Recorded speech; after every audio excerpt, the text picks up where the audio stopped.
Nah, kali ini kita akan membuat rumus, terutama ini banyak sekali digunakan di statistik dan juga di ilmu fisika ataupun juga ilmu pengetahuan alam. Nah, di sini pastikan ada di menu insert, ada di equation.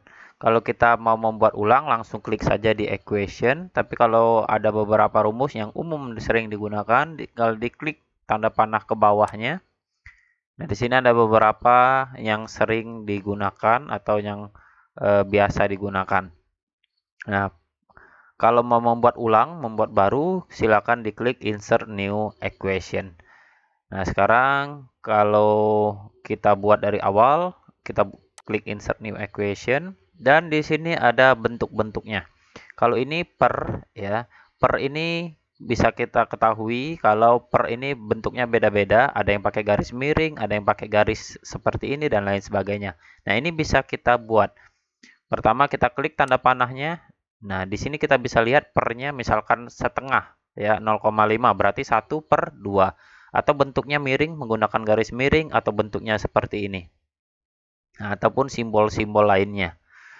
Nah, misalkan saya ambil 1/2, saya mau buatnya seperti ini. Tinggal diklik saja dan bisa kita isi.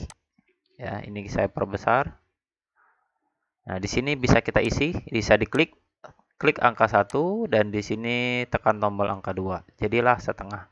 Kalau mau menambahkan, tinggal dibuat, ini manual, tinggal buat tambah dan lain sebagainya. Ya, ini bisa dibuat atau tombol spasi dan lain sebagainya, ini bisa digunakan semua. Dan pastikan kalau mau menambahkan di tempat yang berbeda, pastikan kita lihat kursor saya kalau posisinya di sini, tambahnya ada di sini, ya, bergabung dengan duanya. Tetapi kalau saya kursornya saya letakkan di luar, agak sedikit keluar. Nah, lihat bentuk kursornya beda, tambah, ya, jadi berbeda 1/2 ditambah. Kalau tadi 1/2 plus.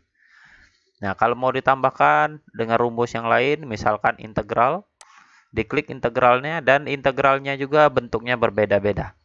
Dan di sini kalau ada kotak bintik-bintik ini bisa kita isi nantinya kalau sudah kita klik. Kita ambil contoh yang seperti ini. Nah, ini bisa kita isi semua. Ini kita isi misalkan 1, 1, 1. Dan kembali lagi pastikan tidak terblok. Kalau terblok plusnya jadinya seperti ini. Nah, jadi terblok kan 1 plus. Kalau kita mau berbuat berbeda, plusnya di luar, kliknya agak sedikit keluar. Nah, sehingga blokannya hilang dan barulah kita bisa buat plus.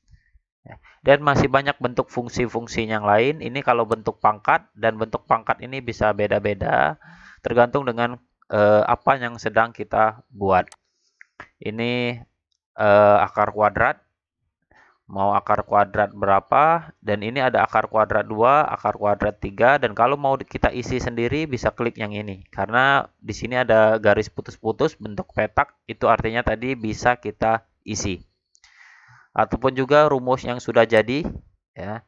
Dan kalau rumus yang sudah jadi pun bisa kita edit, ya, bisa kita hapus sesuai dengan kehendak yang kita inginkan. Jadi ini untuk membuat seluruh rumus dan bentuknya sudah ada, tampilannya ada di sini, ya. Bentuk sigma juga ada tampilannya. Intinya kalau bentuknya kotak putus-putus ini nantinya bisa kita isi. Nah, itulah untuk penggunaan equation. Jadi tinggal kita buat sesuai dengan apa yang kita inginkan. Nah, kalau sudah, klik di luar sini, lalu enter untuk keluar dari equation-nya. Kalau mau kembali ke equation-nya, tinggal kita klik lagi dan keluarlah seperti ini. Ya. Nah, sekarang kita masuk ke simbol. Ada kadang-kadang kita mengetik itu memerlukan simbol.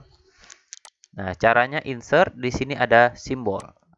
Nah, diklik, ini beberapa simbol yang sering digunakan. Kalau masih kurang, klik more simbol. Nah, di sini ada banyak simbol yang bisa kita gunakan.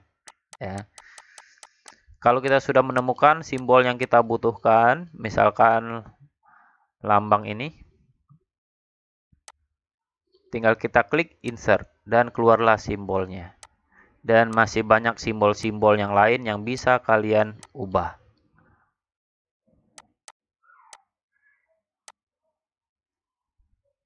Nah, itulah mengenai equation dan simbol. Sekian dan terima kasih.